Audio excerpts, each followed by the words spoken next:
Estábamos en El Mirador, ese restaurante donde las luces son bajas y los precios altos, supuestamente celebrando el éxito de Ramiro. El aire olía a vino caro y a ese perfume dulzón que usa Celeste, mi nuera. La mesa estaba cubierta de platos a medio terminar, langosta, filetes. Ramiro hablaba en voz alta sobre su visión de expansión, y los demás asentían, aunque yo sabía que Lucía, mi nieta, miraba su teléfono bajo la mesa, incómoda. Yo observaba los reflejos en las copas de cristal. Había aprendido que el silencio es mi mejor escudo. Ramiro pidió la cuenta, una suma exorbitante que superaba los $450, y con un gesto magnánimo me la pasó a mí, como siempre. Le entregué mi tarjeta al mesero, un joven de chaleco impecable. Era la tarjeta de mi jubilación, la 405B, la que usaba para los gastos importantes. Regresó minutos después, caminando con esa lentitud que precede a las malas noticias. Colocó la pequeña bandeja de cuero negro sobre la mesa, junto a mi codo. «Disculpe, señora», murmuró, sin atreverse a mirarme a los ojos. La tarjeta fue declinada. El silencio en la mesa fue inmediato, pesado. Celeste dejó de sonreír. Sentí el calor subiendo por mi cuello. Una humillación pública, perfectamente orquestada. Ramiro ni siquiera pareció sorprendido. Casi esperaba ese momento.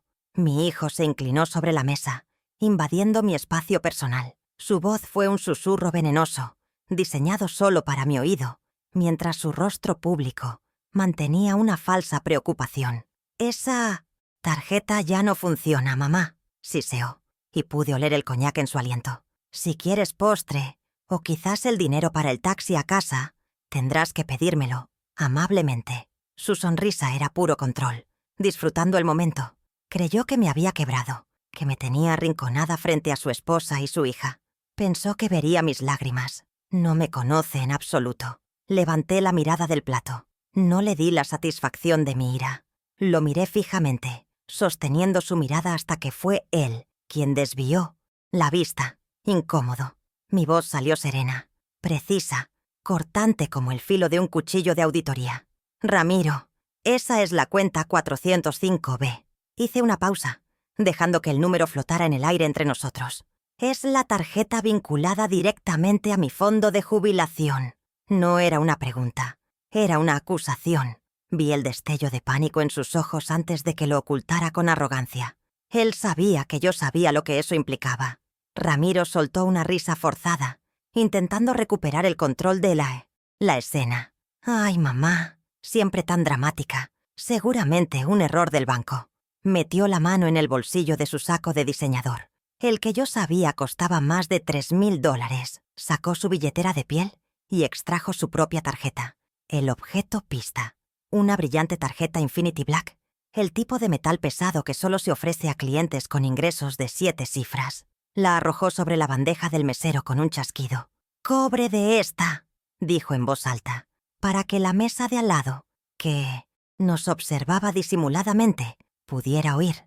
Pagué la cuenta de $450 con su tarjeta de estatus. Mientras el mesero se alejaba, yo miraba esa tarjeta negra que había dejado sobre la mesa. Ese fue su primer gran error. La arrogancia siempre deja huellas. Yo fui su contadora durante años. Yo había revisado sus declaraciones de impuestos hasta 2019. Conocía sus ingresos reales, sus deudas, sus hábitos. Sabía con certeza matemática que él no calificaba legalmente para esa tarjeta. Ese pedazo de plástico negro no era un símbolo de su éxito, era la prueba de su fraude. Y si había fraude en esa tarjeta, había fraude en mis cuentas. Celeste, mi nuera, aplaudió suavemente. «Qué generoso, mi amor, siempre salvando el día». Ella era su cómplice silenciosa, la que disfrutaba del dinero sin hacer preguntas sobre su origen. Lucía, en cambio, se levantó abruptamente. «Se me olvidó. Tengo que hacer una llamada». Salió casi corriendo hacia el baño, y supe que estaba llorando de vergüenza. Ramiro me miró con suficiencia, como un rey que acaba de perdonar la vida a un campesino. Él realmente creía que había ganado esa batalla. No tenía idea de la guerra que acababa de declarar. Me limpié la boca con la servilleta de lino. Doblé la tela con precisión. «Gracias por la cena, hijo. Estuvo reveladora». Me levanté de la mesa, dejando que él pagara la propina con el dinero que, de alguna manera, intuía, también era mío. Caminé hacia la salida con la espalda recta. Tenía 70 años, pero mi mente, mi memoria eidética para los números, estaba intacta. Él había cancelado mi tarjeta, pero yo estaba a punto de cancelar todo su imperio. No sabía que esa tarjeta declinada era solo el hilo del que tiraría para deshacerlo todo. Salí del restaurante El Mirador y el aire frío de la noche me golpeó la cara, pero no estaba tan frío como la sangre en mis venas. Ramiro se quedó adentro, celebrando su poder sobre mí con mi dinero. Lo que él olvida, lo que siempre olvidó, es quién pagó por esa vida que presume. Él cree que su éxito se construyó solo, pero sus cimientos están hechos de mis sacrificios. Él ve mi vejez como debilidad, pero olvida que esta mente construyó la fortuna que él ahora despilfarra. Cree que soy una anciana senil. Pronto recordará que soy una auditora. Ramiro olvidó los 30 años que trabajé doble turno como contadora. 30 años saliendo de casa antes de que saliera el sol y regresando mucho después de que él se durmiera. Todo para pagar la hipoteca de esa casa de 200 metros cuadrados donde él creció, para asegurarme de que tuviera el mejor cuarto, los mejores juguetes, la mejor escuela. Mientras yo cuadraba balances ajenos, desatendía el mío, invirtiendo cada centavo extra no en mi futuro, sino en el suyo. Él nunca vio las noches que pasé encorvada sobre libros contables, solo vio los regalos de Navidad. Él no recuerda cómo, en 2015, vendí mi auto. Era un sedán viejo pero confiable, el último regalo de mi difunto esposo. Lo vendí por mucho, menos de lo que valía porque Ramiro necesitaba capital semilla. «Es para mi primera startup, mamá», me dijo con ojos brillantes. «Voy a conquistar el mundo». Le extendí un cheque por $25,000. Él lo tomó sin preguntar de dónde venía ese dinero, sin preguntar qué estaba sacrificando yo. Lo tomó como si fuera suyo por derecho, una simple transacción. Ese dinero no era un extra, no estaba en una cuenta de ahorros acumulando polvo. Esos $25,000 eran el dinero que yo había guardado meticulosamente durante 5 años para mi reemplazo de cadera. Mi médico me había advertido que la espera solo empeoraría el dolor, pero yo elegí su sueño por encima de mi movilidad. Hoy, cada paso que doy con este dolor sordo es un recordatorio de esa inversión. Él nunca me preguntó por qué empecé a cojear ese año. Simplemente estaba demasiado ocupado gastando el dinero de mi salud. ¿Y cómo olvidó las noches en vela de 2019? Su startup casi quiebra por su mala gestión y sus deudas ocultas. Me llamó a las 3 de la mañana. Su voz no era la del CEO arrogante del restaurante, era la de un niño aterrorizado. «Mamá, arréglalo, por favor», me suplicaba. «Me van a embargar todo. Estoy arruinado». Y yo, como siempre, fui a rescatarlo. Pasé una semana entera en su oficina desordenada, desenredando sus libros contables, renegociando con proveedores furiosos y encontrando los agujeros fiscales que su incompetencia había creado. Lo salvé.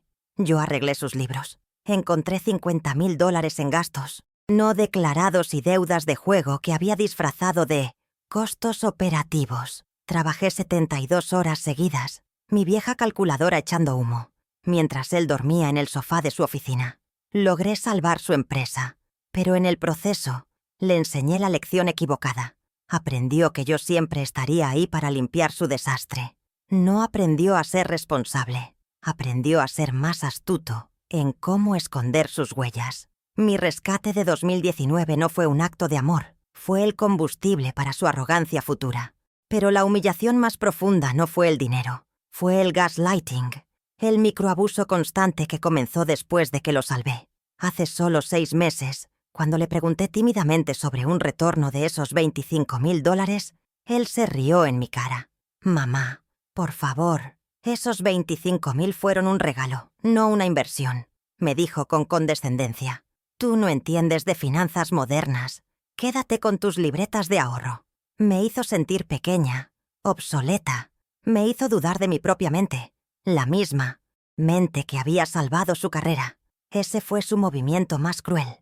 Primero me hizo sentir incompetente y luego se ofreció como el salvador. «Mamá, estás mayor.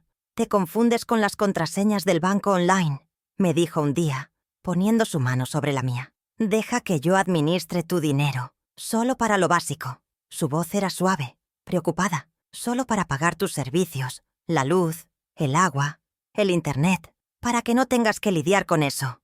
Quería simplificarme la vida. Quería tomar el control total. Y entonces, hace 6 meses, me hizo firmar esa procuración. Un poder notarial. Yo estaba cansada. El dolor de cadera era intenso ese día. Y él fue tan amable, tan solícito.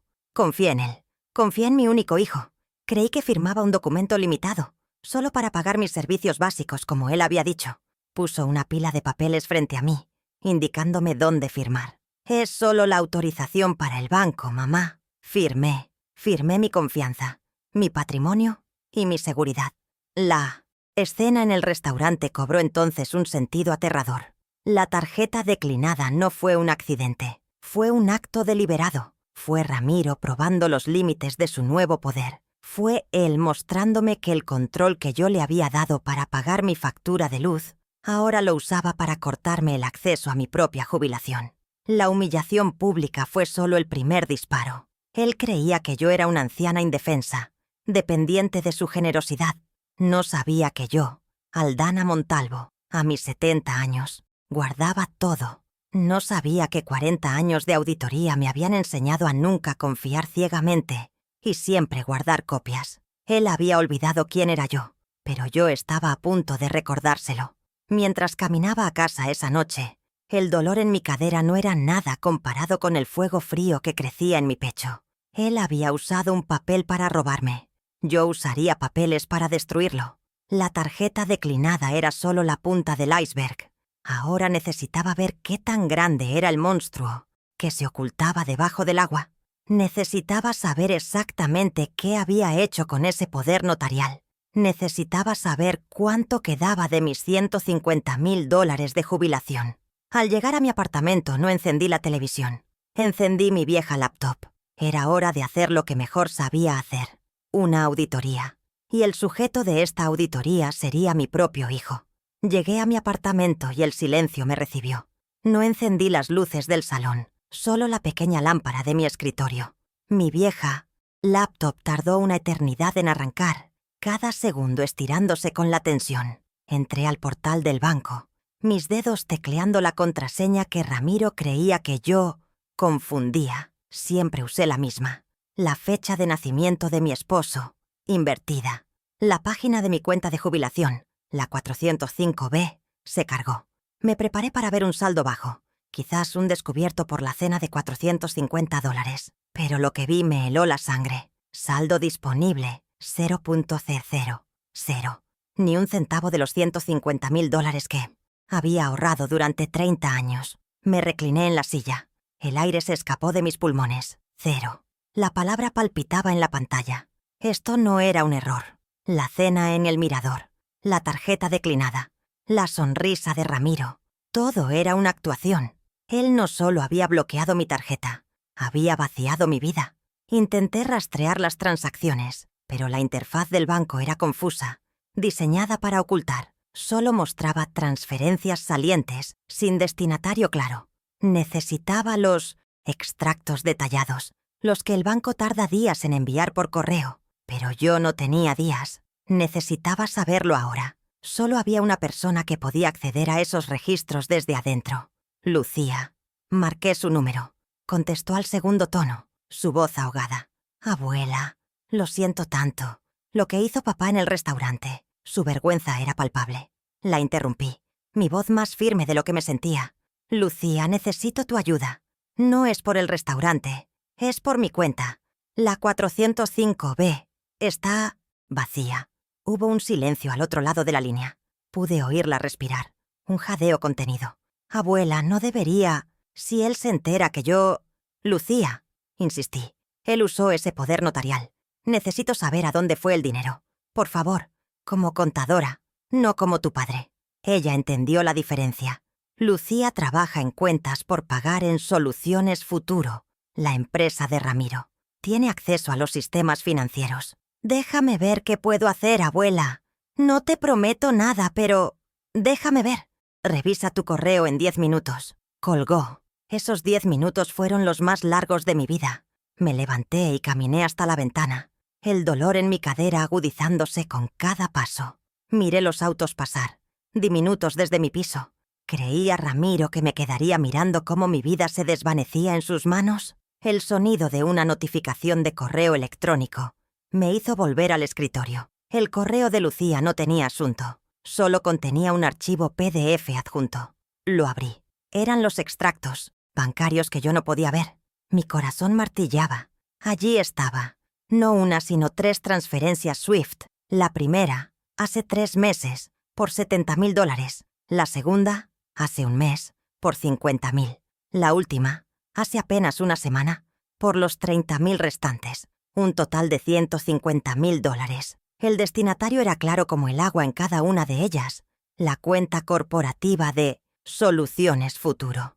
Mi jubilación. Mi colchón de seguridad. Mi independencia. Ramiro no había tomado prestado el dinero. Lo había transferido directamente a su empresa fallida. Usó mi jubilación para capitalizar su empresa. Murmuré a la pantalla. Lo usó para pagar sus deudas, para financiar su estilo de vida, para comprar esa estúpida tarjeta Infinity Black. La frialdad de la humillación en el restaurante ahora tenía sentido. Fue el acto final de desprecio. Cancelar la tarjeta de una cuenta que él mismo ya había saqueado. Se estaba burlando de mí. Pero esta prueba, este PDF, era sólida. Era la prueba 1. Pero, ¿cómo pudo hacer transferencias SWIFT? Esas requieren autorizaciones especiales. Entonces, lo recordé. La procuración. El poder notarial que firmé hace 6 meses. El que supuestamente era solo para pagar la luz y el agua. Fui a mi estudio, al viejo archivador de metal que mi esposo compró en los años 80. Detrás de las carpetas de impuestos antiguos estaba mi pequeña caja fuerte. La combinación, la fecha de nuestro aniversario, abrió la puerta con un clic suave. Saqué el fajo de documentos. Allí estaba, doblado en 3, la procuración. Lo extendí sobre el escritorio bajo la luz de la lámpara. El papel era grueso, legalista. Empecé a leerlo. Mis ojos de contadora buscaban las cláusulas limitantes. Encontré la cláusula 4, tal como recordaba. Autorización para el pago de servicios básicos y mantenimiento del hogar. Suspiré aliviada por un momento. Quizás había un error, quizás el banco, pero seguí leyendo. Y entonces la vi. Al final del documento, añadida torpemente después de las disposiciones generales, estaba la cláusula 7. Una cláusula que yo no recordaba haber leído. La cláusula 7 era corta, pero devastadora. Otorgaba a Ramiro poderes absolutos sobre todos los bienes, cuentas bancarias e inmuebles de mi propiedad. Mi respiración se detuvo. Él no me había dado a firmar un poder limitado. Me había engañado. Había deslizado esa cláusula en el último momento, confiando en que yo, su madre, firmaría por confianza. Me había hecho firmar mi propia sentencia. El Loft, apartamento, valorado en $400,000. ¿Mi hogar también estaba en sus manos? No podía enfrentar esto sola. Necesitaba ojos expertos, alguien que no estuviera emocionalmente involucrado. Marqué el número de la doctora Renata Córdoba. Renata no es solo una abogada. Es una de las mejores auditoras forenses con las que trabajé antes de jubilarme. Ahora tenía su propio bufete. «Renata», le dije cuando contestó. «Soy Aldana Montalvo. Necesito verte. Es urgente. Traigo un documento y unos extractos bancarios». Su voz fue tranquila, profesional. «Mi oficina. Mañana a las 9. Trae todo lo que tengas, Aldana». La oficina de Renata Córdoba era todo lo que la mía no era. Moderna, de cristal y acero, con una vista impecable de la ciudad. Ella, a sus 50 años, era metódica y seria. Me sentó, me ofreció un vaso de agua que no toqué. Puse el PDF de los extractos SWIFT y la procuración sobre su mesa de caoba. No dije nada. Dejé que los documentos hablaran. Ella los leyó en inetosna, silencio, sus ojos moviéndose rápidamente. Cuando llegó a la cláusula 7, levantó la vista. «Aldana, ¿eras consciente de esto?» «Yo creí firmar solo la cláusula 4», respondí, mi voz apenas un susurro. Ella asintió. su rostro impasible. Te hicieron la trampa clásica. El jinete. Añadieron la cláusula 7 sin tu conocimiento, mezclada con el lenguaje estándar. Renata tomó un marcador amarillo y resaltó la frase «poderes absolutos sobre bienes e inmuebles». Esto le dio derecho a vaciar tu cuenta. De jubilación. Y lo que es peor, Aldana, esto le da derecho a hipotecar tu apartamento. El miedo que había sentido anoche se convirtió en pánico helado. Renata, ¿él puede quitarme mi casa? Antes de que pudiera responder, un recuerdo me golpeó. El correo. Había estado ignorando el correo físico durante días. Regresé a mi apartamento después de la reunión, con Renata ya trabajando en una estrategia. Rebusqué en la pila de sobres sobre la mesa de la entrada, y allí estaba, un sobre con ventana del banco hipotecario. Lo abrí con manos temblorosas. Era un aviso de ejecución hipotecaria. Ramiro había usado la procuración. Había sacado una segunda hipoteca sobre mi apartamento, mi hogar, el lugar donde crié a mi hijo, por el valor total de $400,000. Y por supuesto no había pagado las cuotas. El aviso decía que tenía 30 días antes de que el banco tomara posesión. El dinero de la hipoteca no estaba en mis cuentas. Se había esfumado. Él no solo me robó mi jubilación, me robó mi techo. Usó mi patrimonio para cubrir sus deudas de juego. Llamé a Lucía de nuevo. Esta vez, mi voz no era firme. Estaba rota. «Lucía, hipotecó el apartamento. Lo voy a perder todo». El silencio al otro lado fue diferente esta vez. No era miedo. Era ira. Una ira fría y profunda. «Abuela, él no puede hacer esto», dijo con los dientes apretados. «Papá ha estado raro, gastando demasiado. Compró un Tesla Model S el mes pasado, un reloj de $15,000. Celeste presume de ello. Yo creía que eran bonos de la empresa. Lucía, necesito saber a dónde fue ese dinero. El dinero de mi jubilación y el dinero de la hipoteca. Tiene que estar en los libros de la empresa». Le estaba pidiendo que cruzara una línea peligrosa, que accediera a archivos confidenciales de la empresa. «Él cree que destruyó la auditoría interna que pidió», dijo Lucía en voz baja. «El contador externo es su cómplice, pero yo sé dónde guarda las copias en el servidor. Papá es arrogante, pero no es organizado». Esa noche recibí otro correo de Lucía. Era un archivo de Excel protegido por contraseña. La contraseña era Infinity Black. Casi me río. La arrogancia de Ramiro era mi mejor aliada. Abrí el archivo. Era la auditoría interna de gastos de directores de los últimos 6 meses. Allí estaba mi dinero.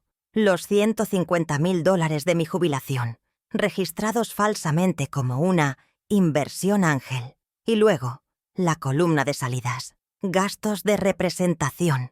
Mi corazón latía con furia mientras leía la lista. En 1900. La pantalla de la tablet, que ya le había llevado a la doctora Córdoba. Abono al Tesla Model S, $70,000. Compra de reloj suizo de lujo, $30,000. Y la última transferencia, la que me revolvió el estómago, $50,000 a una cuenta offshore, vinculada al casino de Macao. Había usado mis ahorros de vida para pagar sus deudas de ludópata. No solo me robó, le dije a Renata. Malversó fondos corporativos. Teníamos el flujo del dinero. Teníamos el fraude del poder notarial. Teníamos la malversación. Pero necesitaba algo más. Necesitaba la intención.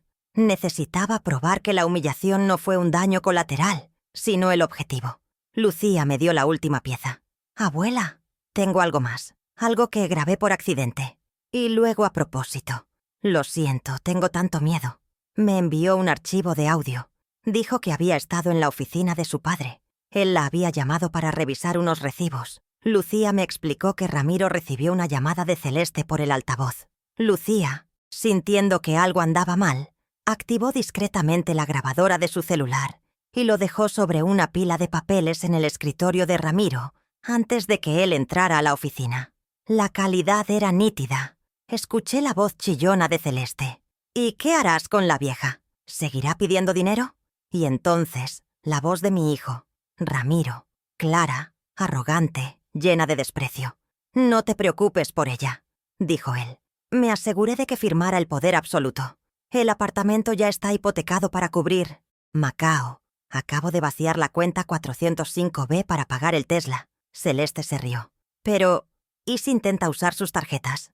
Y entonces, la frase que se convertiría en su sentencia. Listo, cancelé su tarjeta.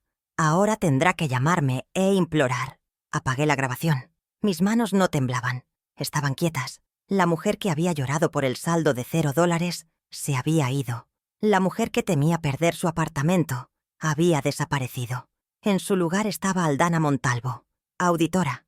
Tenía la prueba 1, extracto SWIFT, la prueba 2, procuración alterada, la prueba 3, auditoría de malversación, y ahora la prueba 4, el audio de intención. Tenía el rastro documental completo. Ramiro cometió un error fatal. Subestimó a su madre. Creyó que mi amor por él era una debilidad que podía explotar. No entendió que mi amor por la justicia, por los números, por la verdad, era mucho más fuerte. Él creía que yo estaba en casa, llorando, esperando su llamada para implorar. No sabía que yo estaba ocupada. No sabía que estaba reuniendo el arsenal que usaría para desmantelar su vida, pieza por pieza. Ramiro creía que yo estaba en casa, rota, mirando el teléfono, esperando que sonara para implorarle. Creyó la narrativa que él mismo escribió, la de la anciana senil y dependiente. Pero el domingo no descansé. El domingo fue para afilar el hacha, para organizar metódicamente los 40 años de mi carrera de auditora en un plan de batalla. Tenía las 4 pruebas, los SWIFT, la procuración alterada, la auditoría de malversación y el audio de su arrogante crueldad. Pero las pruebas sin un plan de ejecución son solo papel mojado, un lamento de víctima. Yo no buscaba un acuerdo, buscaba justicia. Y la justicia, como la auditoría financiera, requiere un procedimiento metódico, pasos discretos, plazos inamovibles y cero emoción. Mi plan no era ruidoso, era silencioso, quirúrgico y, sobre todo, definitivo. El lunes comenzó temprano, mucho antes de que Ramiro llegara a su lujosa oficina. A las 8:45 am, yo ya estaba en la sala de espera de la notaría del señor Beltrán, un hombre recto que conocía a mi difunto esposo. No vestía de luto. Llevaba mi mejor traje sastre, el gris perla, el que usaba para presentar auditorías importantes. Sostenía una carpeta timbrada con mis iniciales. Ramiro contaba con mi supuesta senilidad como su coartada. Pero la semana anterior, como parte de mi chequeo de rutina anual, había solicitado una evaluación médica completa, incluyendo un informe de mi capacidad cognitiva. El doctor Linares, jefe de neurología, certificaba mi total lucidez y capacidad para la toma de decisiones. Ese informe médico era mi primera bala, la que desmontaba su amenaza de declararme incapacitada. A las 09:00 am en punto, el señor Beltrán me recibió. Su oficina olía a madera y papel antiguo. No mencioné a Ramiro.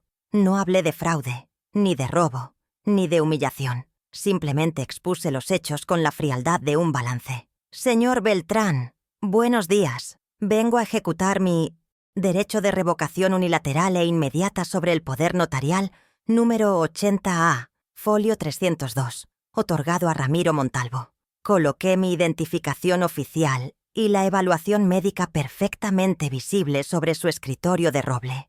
Él leyó el informe del doctor Linares primero. Luego revisó la copia del poder original que yo había traído.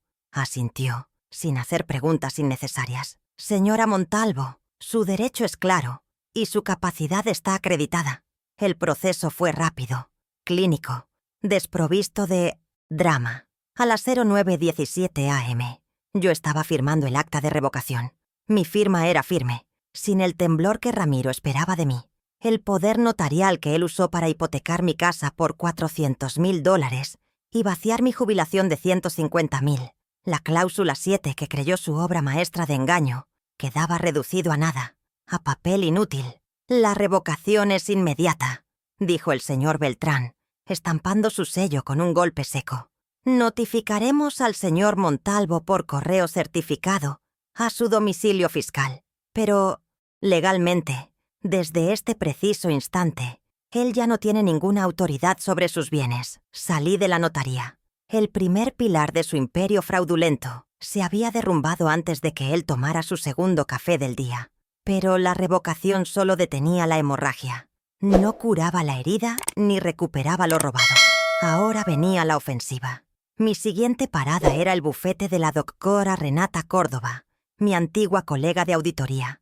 A las 11:00 am. Caminé las 10 cuadras. El dolor en mi cadera era agudo, un recordatorio punzante de los $25,000 que le di en 2015, pero cada paso se sentía más ligero, más firme. Ya no era una víctima caminando hacia la oscuridad, era una demandante caminando hacia la luz de la justicia. Llevaba la carpeta con las pruebas 1 y 2, los extractos SWIFT que demostraban el robo de $150,000 y la procuración alterada. Renata me esperaba, no con pañuelos, sino con estrategia. «Bienvenida, Aldana. ¿Qué tenemos?» El despacho de Renata era mi cuartel general, un espacio de cristal y acero. Extendí los documentos sobre la mesa de conferencias. Prueba 1. Desvío de $150,000 de mi jubilación, la cuenta 405B, a su empresa, Soluciones Futuro. Prueba 2. La procuración con la cláusula 7 fraudulenta. Le entregué también el aviso de ejecución hipotecaria de $400,000 que había llegado a mi correo. Renata analizó el documento de hipoteca con ojos de lince. Firmó esto hace 2 semanas, usando el poder. Aldana, esto es grave. Es fraude agravado, por vínculo familiar. Tenemos que movernos rápido para congelar todo antes de que mueva el dinero de la hipoteca al extranjero. Ya debe haber gastado una parte. Renata Córdoba era una maestra estratega. No podemos solo demandar civilmente, explicó, su voz precisa, cortante. Para cuando un juicio ordinario termine, él habrá diluido el dinero, declarado la empresa en quiebra y probablemente estará en Macao, fuera de alcance. Necesitamos una medida cautelar urgente, un bloqueo inmediato de bienes. Necesitamos que un juez vea esto y actúe antes de que Ramiro sepa que lo estamos investigando. Me explicó que para eso, nuestras pruebas debían ser absolutamente irrefutables. Las pruebas 1 y 2 eran fuertes, pero él podría alegar que fue un préstamo o gestión de negocios acordada verbalmente. Él alegará que estabas de acuerdo, que eras una inversora ángel y que ahora como anciana te arrepentiste, dijo Renata, tecleando furiosamente en su computadora.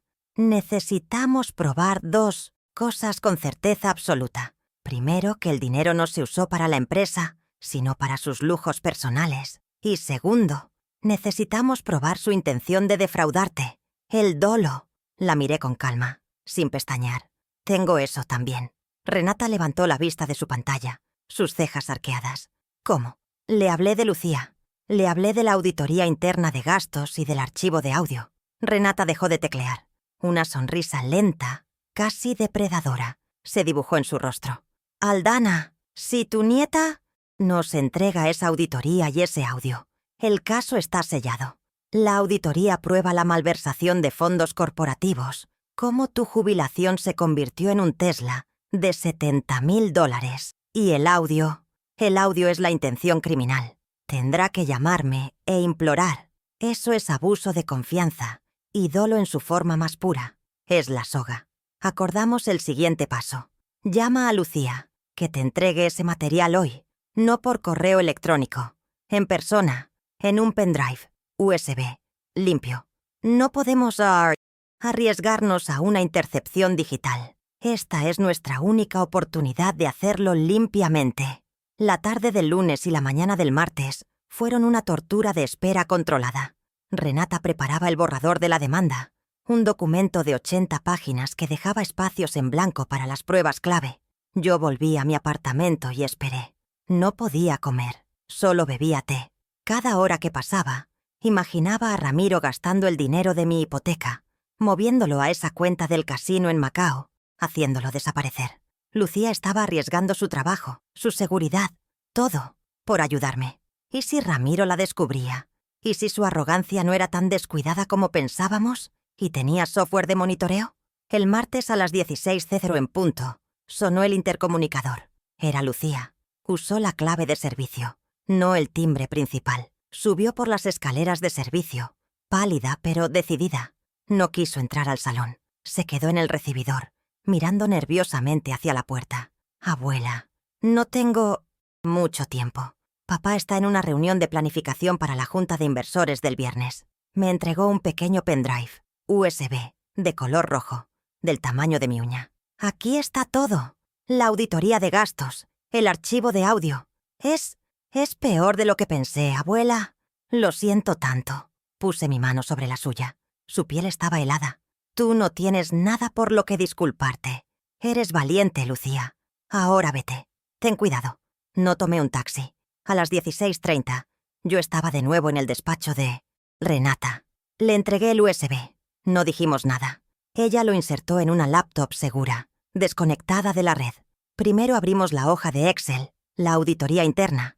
Allí estaba, en blanco y negro, los 70.000 del abono al Tesla, los 30.000 del reloj suizo de $15.000 que presumía, los 50.000 a la cuenta del casino de Macao. Y la entrada, $150.000, mi jubilación, etiquetada falsamente como Inversión Ángel. Era el mapa de su crimen, detallado con arrogante desdén. Prueba 3. Malversación. Asegurada, dijo Renata, su voz vibrando con la emoción de la caza. Ahora, dijo Renata, el postre. Hizo clic en el archivo .mp3. La oficina silenciosa se llenó con la voz de mi hijo, la que yo había escuchado en mi cocina, la que me había cantado de niño. Pero esta voz era desconocida. Listo, cancelé su tarjeta. Ahora tendrá que llamarme e implorar. Renata cerró los ojos un segundo, absorbiendo la pura crueldad de la frase. Cuando los abrió, su mirada era de acero. Prueba 4. Dolo. Abuso de confianza e intención criminal. Tenemos todo, Aldana. Absolutamente todo. Pasó el resto de la tarde y noche adjuntando las pruebas digitales, autenticándolas con un perito informático y finalizando el escrito legal. El miércoles a las 10:00 am en punto, la doctora Renata Córdoba presentó la demanda formal en el juzgado. No era una simple demanda civil para recuperar dinero. Era una acusación formal por fraude, abuso de confianza agravado por vínculo familiar y malversación de fondos. El escrito tenía 80 páginas, detallando cada transferencia, cada mentira, cada cláusula. Las 4 pruebas estaban adjuntas. Los SWIFT, la procuración alterada, la auditoría de malversos y la transcripción certificada del audio. Solicitamos al juez no solo la devolución del dinero, sino el bloqueo cautelar inmediato de todos los bienes de Ramiro Montalvo y de la empresa Soluciones Futuro. Ahora el juego estaba en manos del sistema judicial. El caso fue asignado al juez Ramos, un hombre con fama de ser meticuloso, lento, pero absolutamente implacable con los casos de fraude financiero y abuso de ancianos. Renata me explicó el plazo. El juez tiene legalmente 48 horas para revisar la solicitud de medida cautelar. Ramiro aún no sabe nada. La notificación de la demanda se congela hasta que el juez decida sobre el bloqueo. Si lo aprueba, lo golpeamos todo de una vez. Si lo niega, Ramiro será notificado y tendrá tiempo de esconderlo todo. Esas 48 horas fueron las más largas de mi vida. Cada sonido del teléfono me hacía saltar. No dormí. Me sentaba junto a la ventana, mirando la ciudad, repasando los números en mi cabeza. ¿Sería Renata?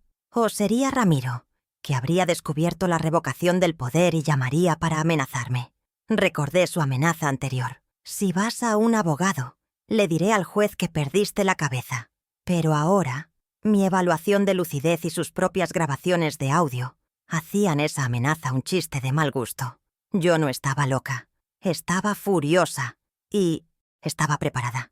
El jueves, a las 17:03 p.m., mi teléfono sonó. Era Renata. Su voz era tranquila, profesional, pero podía sentir la tensión controlada. Aldana, lo tenemos. Tuve que sentarme. Mis piernas flaquearon. El juez Ramos emitió la orden cautelar, y es completa, más completa de lo que pedimos. Congelación de todas las cuentas personales de Ramiro, todas las cuentas de Soluciones Futuro, embargo preventivo del Tesla Model S y prohibición de enajenar o grabar el apartamento, anulando la hipoteca fraudulenta. Respiré por primera vez en días. Lo habíamos logrado, pero Renata no había terminado. Había un filo en su voz. «Y hay más, Aldana». El juez programó la ejecución de la medida. Hizo una pausa dramática. «¿Sabes qué está haciendo Ramiro mañana por la mañana?» Lo sabía. Lucía me lo había contado esa misma mañana. La gran presentación a los inversores. Busca una segunda ronda de financiación de $3 millones. Es en el Hotel Intercontinental, en el Salón Real. Renata se rió. Un sonido seco, sin humor. El sonido de un auditor que cierra un caso. Exacto. El juez programó la ejecución. Viernes 10:00 am, en la dirección de la empresa, que convenientemente mañana, según el informe de Lucía, será el Salón Real del Hotel Intercontinental. El plan estaba completo.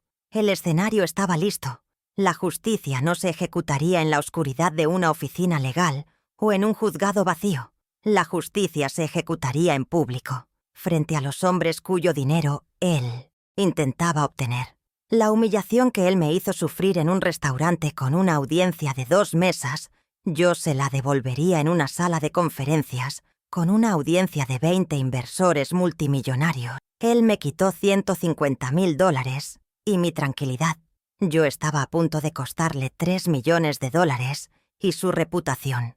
Ramiro se estaba preparando para su gran presentación. Seguramente estaba en casa, frente al espejo, probándose su traje de $3.000 pagado con mi dinero, ensayando su discurso sobre soluciones futuro, sintiéndose el rey del mundo, creyendo que su madre anciana estaba en casa, derrotada, esperando su llamada para implorar. No tenía idea de que los oficiales de justicia ya tenían la orden con la dirección del hotel. No sabía que su inversora ángel original estaba en la lista de asistentes. No sabía que yo sería la ponente principal. El miércoles fue un día de silencio denso, cargado de espera. La demanda había sido presentada por la doctora Renata Córdoba a las 10:00 am y ahora el expediente, con mis 4 pruebas irrefutables, descansaba sobre el escritorio del juez Ramos. Yo sabía que Ramiro aún ignoraba el golpe que se cernía sobre él. La notificación judicial estaba congelada, esperando la decisión sobre la medida cautelar. Pero el señor Beltrán, el notario, sí había enviado su propia notificación, como la ley lo exigía. El correo certificado informando a Ramiro de la revocación del poder notarial. Ese documento, sellado el lunes a las 09:17 am, viajaba por la ciudad. Un misil balístico de corto alcance que impactaría mucho antes que la bomba atómica del juzgado. La espera era una forma de tortura refinada. Cada vez que sonaba el teléfono, mi corazón daba un vuelco. ¿Sería Renata con noticias del juez? ¿O sería Ramiro? Caminaba por mi apartamento, el mismo que él había hipotecado por $400.000, y tocaba los muebles, reafirmando mi propiedad. Esta pequeña victoria, la revocación, era crucial. Significaba que, aunque él ya había hecho el daño, no podía hacer más. No podía vender el apartamento mientras yo dormía. No podía firmar nuevos préstamos a mi nombre. La cláusula 7 estaba muerta. Yo había recuperado el control legal de mi patrimonio. Era una victoria defensiva, pero era la primera victoria en mucho tiempo. El impacto llegó el miércoles por la tarde. Mi teléfono sonó, pero no fue el tono profesional de Renata. Era el número de Ramiro. Lo miré durante 3 segundos, mis dedos firmes. Descolgué y puse el altavoz. «No», dije. «Hola». Esperé. Oí su respiración agitada al otro lado. No la voz melosa del hijo preocupado, ni la arrogancia del CEO en el restaurante. Era la voz de un animal atrapado. «¡Tú!», gritó, su voz distorsionada por la furia. «Acabo de recibir un papel de un notario. ¿Qué crees que estás haciendo? Anulaste el poder. ¿Cómo te atreves a hacerme esto a mí?» Escuché su rabia sin inmutarme. Podía visualizarlo en su oficina de lujo, agitando el correo certificado en su mano, su rostro, congestionado de ira. Había perdido su herramienta principal, el documento que le daba acceso absoluto a mi vida. «Ramiro», respondí con la misma calma con la que habría leído un balance negativo. «Simplemente estoy poniendo mis asuntos en orden. Es mi derecho revocar cualquier poder que yo haya firmado. ¿No estás de acuerdo?» Mi serenidad lo enfureció aún más. Creyó que me enfrentaba a una anciana, Se encontró con una auditora que acababa de cerrar su cuenta. Él recurrió a su última arma, la amenaza velada. «No sabes lo que has hecho, mamá. Vas a arrepentirte. Si crees que puedes manejar tus cosas sola, estás muy equivocada. Estás senil. Te lo dije. Voy a usar esto en tu contra. Le diré al juez que perdiste la cabeza, que estás obstruyendo tu propio cuidado. Te declararé incompetente». Era la amenaza que me había paralizado durante meses. Pero ya no. Yo tenía el informe de lucidez del doctor Linares en mi carpeta, y él tenía un audio grabado donde admitía su estafa. Su amenaza era un cheque sin fondos. «Ramiro», lo interrumpí, mi voz cortando su histeria. «No vuelvas a llamarme a este número. Has hipotecado mi casa por $400,000 y has robado mi jubilación de $150,000. No estoy interesada en discutir mi senilidad contigo». Y entonces pronuncié la frase que cambió la dinámica de poder para siempre, la nueva regla de nuestra relación. «A partir de este momento, cualquier comunicación que desees tener conmigo será exclusivamente a través de mi abogada, la doctora Renata Córdoba. Ella tiene un expediente muy completo sobre tus finanzas modernas». Hubo un silencio absoluto al otro lado, un silencio que valía más que todos sus gritos. Pude oír el clic mental mientras procesaba la palabra abogada y la frase expediente completo. Entendió que yo no estaba actuando sola. Entendió que esto no era un capricho de vejez, era una estrategia. Colgó. No se despidió. Simplemente cortó la llamada. Esa fue mi pequeña victoria. No me devolvió el dinero. No anuló la hipoteca todavía, pero me devolvió la dignidad. El control había cambiado de manos. El cazador ahora era la presa. Y ni siquiera sabía que la trampa ya estaba cerrada. Sabía que esa llamada lo haría desesperar. Ramiro ahora estaba acorralado, sin mi poder notarial, y ahora sabiendo que yo tenía una abogada, su única salida era conseguir esa inyección de capital de $3 millones en la junta de inversores del viernes. Ese dinero ya no era para expandir la empresa. Era su fondo de fuga, su salvavidas para cubrir el fraude antes de que yo pudiera actuar legalmente. Él aceleraría sus planes, se volvería más imprudente. La tensión era máxima. Yo había ganado una batalla, pero él no sabía que la guerra ya la tenía perdida. Solo faltaban 36 horas para la ejecución final. El viernes a las 09:50 am, el aire en el lobby del Hotel Intercontinental era denso y olía a café caro y alfombra nueva. Me alisé la falda de mi traje gris perla. No sentía el dolor de mi cadera. La adrenalina era un anestésico poderoso. La doctora Renata Córdoba estaba a mi lado, su maletín de cuero conteniendo la orden judicial original, sellada por el juez Ramos. Detrás de nosotras, 2 oficiales de justicia, hombres altos de traje oscuro y rostro impasible, esperaban nuestra señal. No éramos invitadas, éramos la consecuencia inevitable de sus actos. Revisé mi reloj, 09:55 am. Ramiro ya debía estar en pleno discurso, vendiendo sus mentiras a los inversores. Lucía nos había enviado un mensaje 10 minutos antes. «Sala llena, 20 inversores. Papá está en el escenario. La computadora para la proyección está conectada. Dejé el puerto USB auxiliar libre. Los estoy esperando junto a la puerta de servicio». Renata asintió. Era la hora. Caminamos por el pasillo de servicio, alfombrado de rojo, evitando la entrada principal del salón real. Los oficiales nos siguieron. Lucía nos abrió la puerta trasera, la que usaba el catering, justo en el momento en que oímos a Ramiro decir: «Y es por eso que Soluciones Futuro proyecta un crecimiento del 300% con esta nueva ronda de financiación». Entramos. La sala era enorme, bañada en la luz fría de los proyectores. Ramiro estaba en un estrado elevado, frente a una pantalla gigante que mostraba gráficos ascendentes y promesas de $3 millones. 20 inversores, hombres y mujeres en trajes caros, lo observaban con atención, tomando notas. Él no nos vio entrar. Estaba demasiado ocupado siendo el centro del universo. Lucía, pálida pero firme, estaba de pie junto a la mesa de sonido y proyección. Nosotras, Renata, los oficiales y yo, nos quedamos en la parte trasera de la sala, una sombra que crecía. Dejé que terminara su frase sobre activos intangibles. Entonces, di un paso adelante hacia el pasillo central. Mi voz no fue un grito, fue clara, amplificada por la acústica perfecta de la sala. Buenos días. Lamento interrumpir. La sala entera se giró. 20 rostros confundidos me miraron. Ramiro se congeló. Su sonrisa de vendedor se desvaneció, reemplazada por una máscara de incredulidad y horror. Sus ojos se abrieron. Vio a Renata. Vio a los oficiales de justicia. Soy Aldana Montalvo. Hice una pausa, dejando que mi nombre resonara. Y resulta que soy la inversora ángel original que capitalizó esta empresa. El pánico cruzó el rostro de Ramiro. Intentó recuperar el control, forzando una risa. «Mamá, mamá, ¿qué estás haciendo aquí? Estás confundida». Se dirigió a la audiencia con falsa lástima.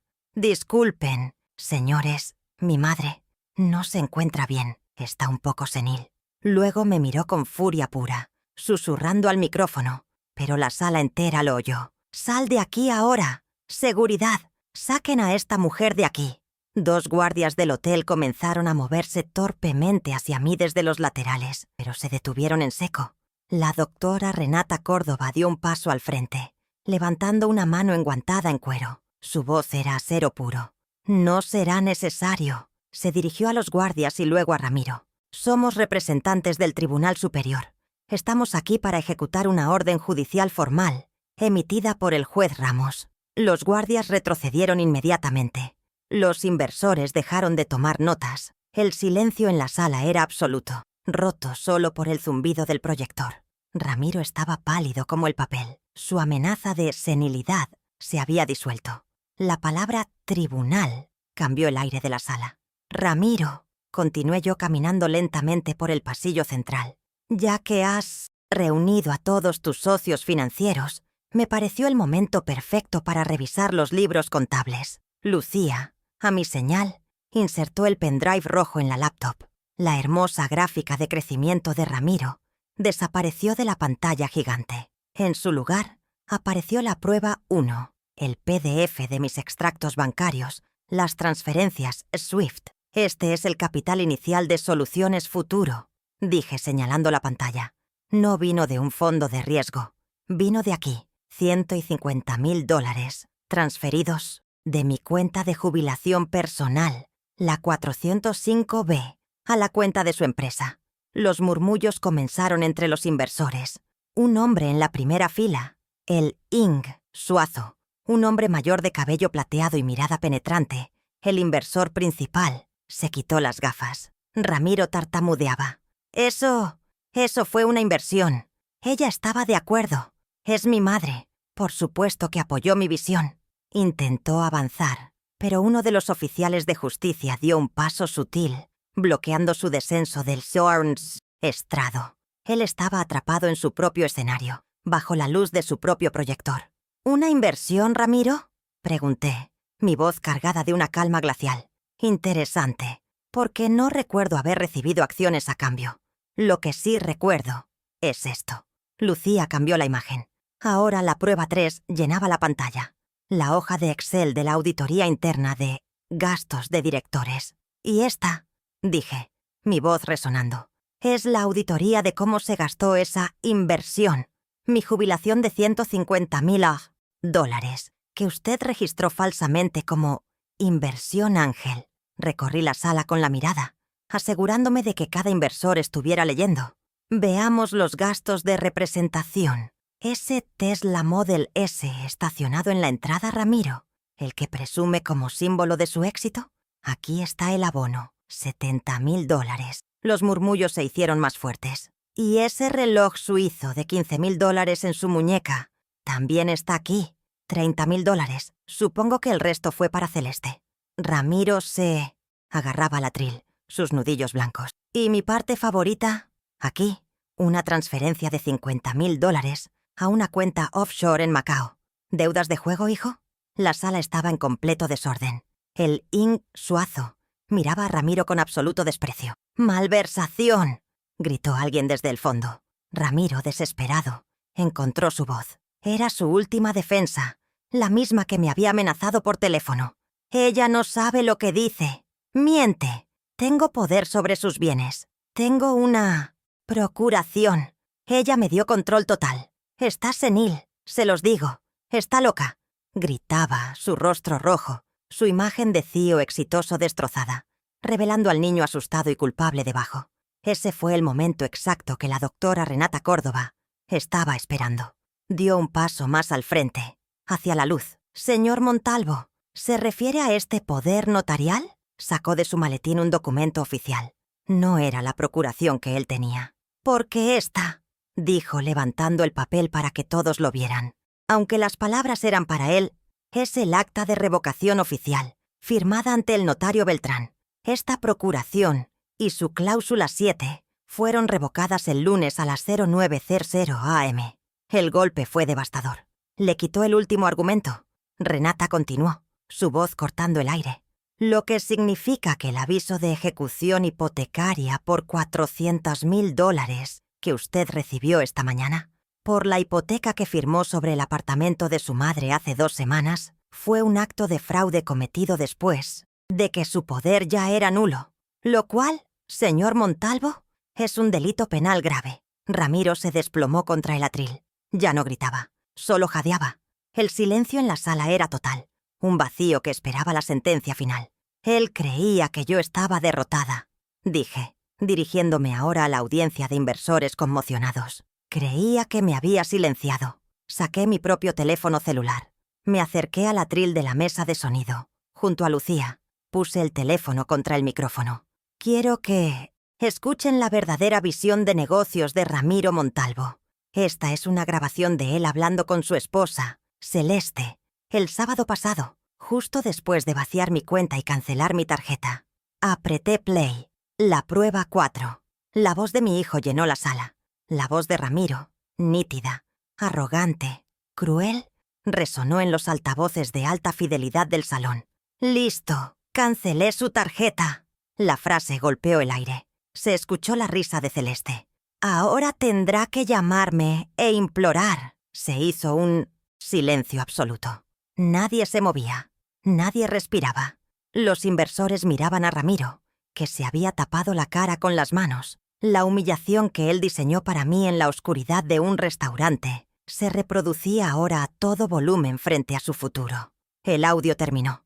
Apagué la grabación. Fue el Ingán Suazo quien rompió el silencio. Se puso de pie lentamente. Un hombre imponente. Se ajustó el nudo de la corbata. Todos los demás inversores lo miraban a él. «Señor Montalvo», dijo, su voz retumbando. «Creo que hablo por todos los presentes». Miró a Ramiro con una frialdad que superaba la mía. «Retiramos nuestra oferta de financiación de $3 millones inmediatamente. Consideraremos acciones legales por intento de fraude y tergiversación de activos. La primera consecuencia, el dinero». El futuro que Ramiro intentaba robar se evaporó en ese instante. Ramiro levantó la mirada, sus ojos desorbitados. «No, ingeniero Suazo, por favor. Es un malentendido. Es una vieja vengativa». Pero el Ingeniero Suazo ya le había dado la espalda y se dirigía a la salida, seguido por la mayoría de los otros inversores que recogían sus portafolios en silencio, como si huyeran de una escena de crimen. La sala se estaba vaciando rápidamente, dejando solo el hedor del desastre. La doctora Renata Córdoba se acercó entonces al estrado, donde Ramiro seguía paralizado. Le entregó la notificación judicial. «Señor Montalvo, esta es la segunda consecuencia». Su voz era formal, desprovista de emoción. «Como le informé, esta es la orden del juez Ramos. Con efecto inmediato, todas sus cuentas personales y todas las cuentas corporativas de Soluciones Futuro quedan congeladas para responder por la hipoteca fraudulenta de $400,000 y la deuda de $150,000 que contrajo con la señora Montalvo». Ramiro miró el papel sin verlo. Estaba en shock. «¿Congeladas?», susurró. «No, no pueden. Tengo pagos que...». «Usted no tiene nada, señor Montalvo», dijo Renata. «Todo su capital, incluyendo el dinero que pretendía obtener hoy, está bloqueado. La empresa entra en intervención judicial a partir de este momento para proteger al único acreedor real aquí, Aldana Montalvo». La segunda consecuencia, los bienes. El imperio que construyó con mi dinero ya no le pertenecía. Finalmente, el oficial de justicia que había estado en silencio junto a la puerta se acercó a Ramiro. Su voz era respetuosa pero inflexible. «Señor Ramiro Montalvo». Ramiro lo miró con ojos vacíos. El oficial extendió su mano, palma hacia arriba. La orden judicial incluye el embargo preventivo del vehículo Tesla Model S, placa B77AC, adquirido con fondos fraudulentos. El oficial fue directo. «Por favor, entrégueme las llaves del vehículo. Queda embargado en este preciso momento». Esta fue la tercera consecuencia. La humillación final, el símbolo de su estatus falso. Más que el dinero, más que las cuentas. Esto era visible.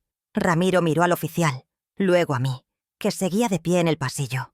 Lucía lloraba en silencio junto a la mesa de sonido, pero eran lágrimas de alivio. La mano de Ramiro temblaba violentamente. Metió la mano en el bolsillo de su pantalón, el mismo bolsillo del que había sacado su tarjeta Infinity Black en el restaurante. Sacó el llavero, las llaves del Tesla.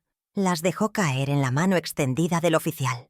El oficial asintió. «Gracias. El vehículo será remolcado del estacionamiento del hotel». Se dio la vuelta y salió.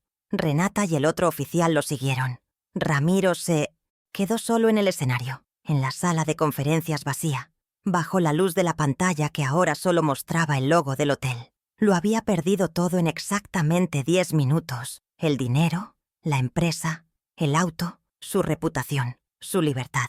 Lo miré por última vez, no con odio, sino con el vacío de un libro contable cerrado. Me di la vuelta y caminé hacia la salida. Lucía corrió a mi lado y tomó mi brazo. «Abuela, ¿estás bien?».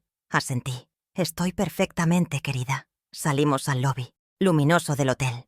El Ing Suazo estaba allí, hablando por teléfono, cancelando sus transferencias. Me vio, colgó la llamada y se acercó a mí. Me ofreció su mano. «Señora Montalvo, soy Arturo Suazo. Lamento profundamente lo que vi allí. Su hijo». Lo interrumpí. «Gracias, ingeniero. Era un asunto de familia que lamentablemente se convirtió en un asunto de negocios». Él asintió, respetando mi reserva. «Lo que hizo usted allí, presentar una auditoría de esa manera, fue magistral. Si alguna vez necesita...». «Estoy jubilada, ingeniero Suazo», le dije con una leve sonrisa. «Pero le agradezco». Salimos del hotel, Lucía y yo, al sol brillante del mediodía. El aire se sentía limpio. Vi cómo una grúa remolcaba el Tesla Model S rojo de Ramiro desde la entrada de Ballet Parking, un final visual y apropiado para su arrogancia.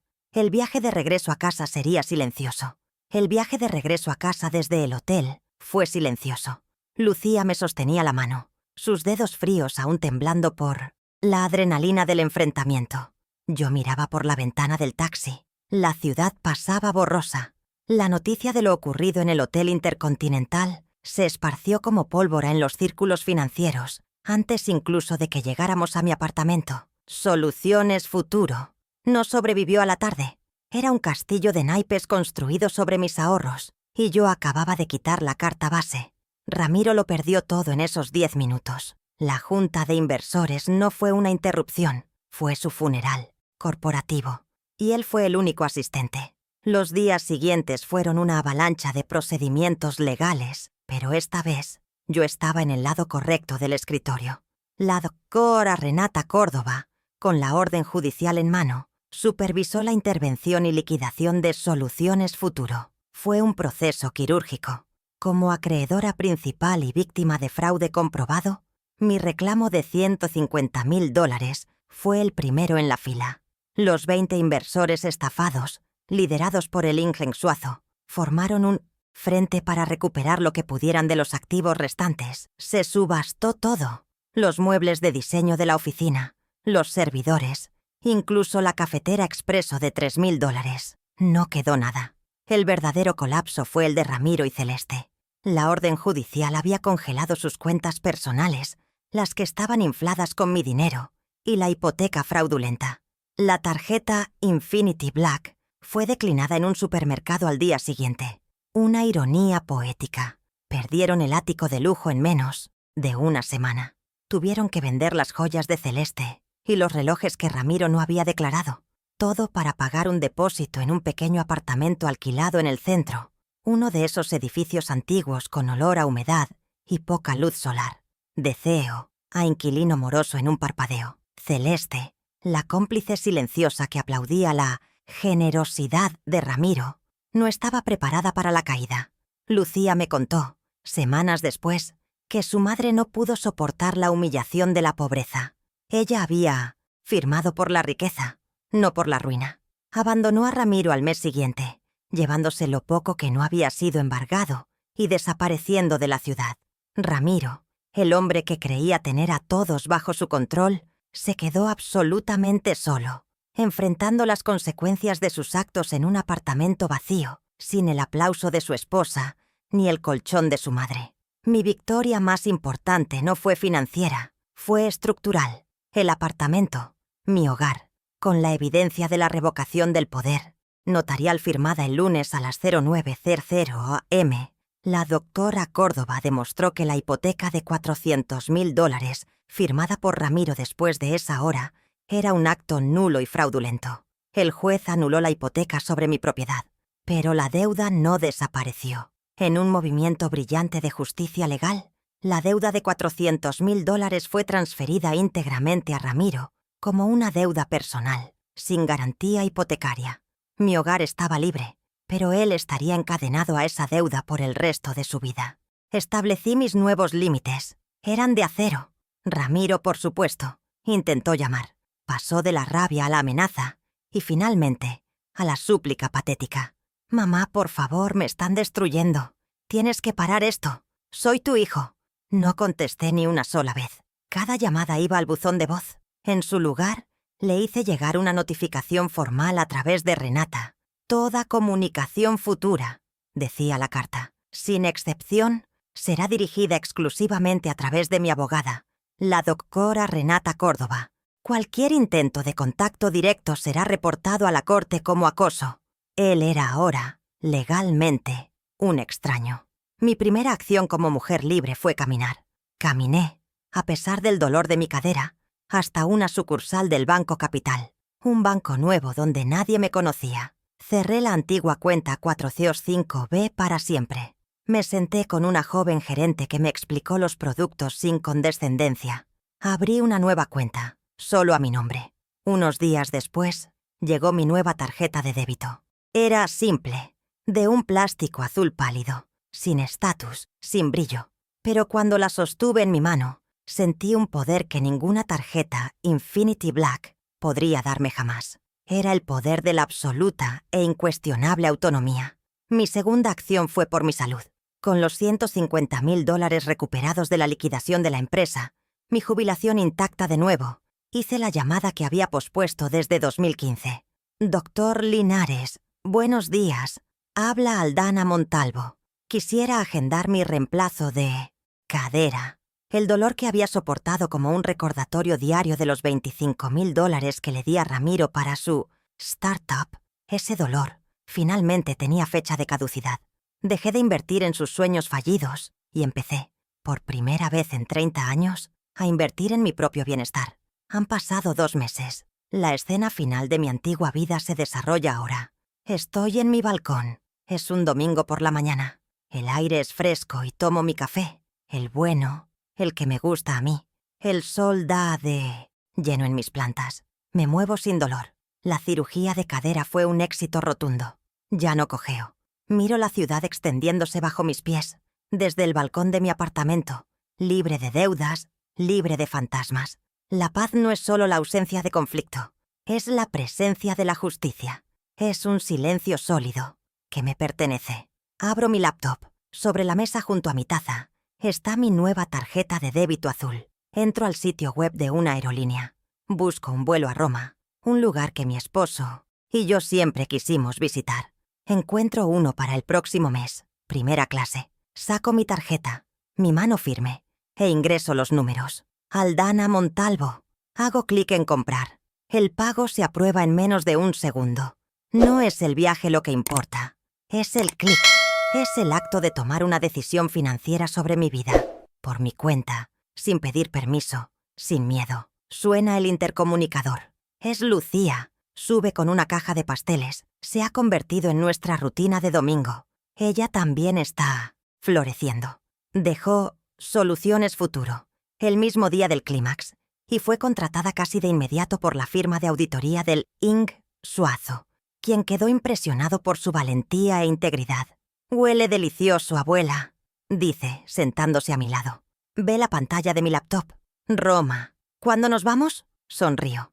Ella ve los 2 boletos que compré. La miro a ella, mi verdadera heredera, la que entendió el valor del respeto por encima del dinero. «Ramiro», me dijo Renata, enfrenta ahora cargos penales por fraude y malversación, además de la deuda civil de $400.000. Aún no entiende qué pasó. Aún cree que fue traicionado. Él nunca entendió la diferencia entre recibir y merecer. Le di a mi hijo todo para que tuviera éxito, murmuré, sintiendo el sol en mi rostro, el balcón firme bajo mis pies. Tuve que quitárselo todo para enseñarle el respeto.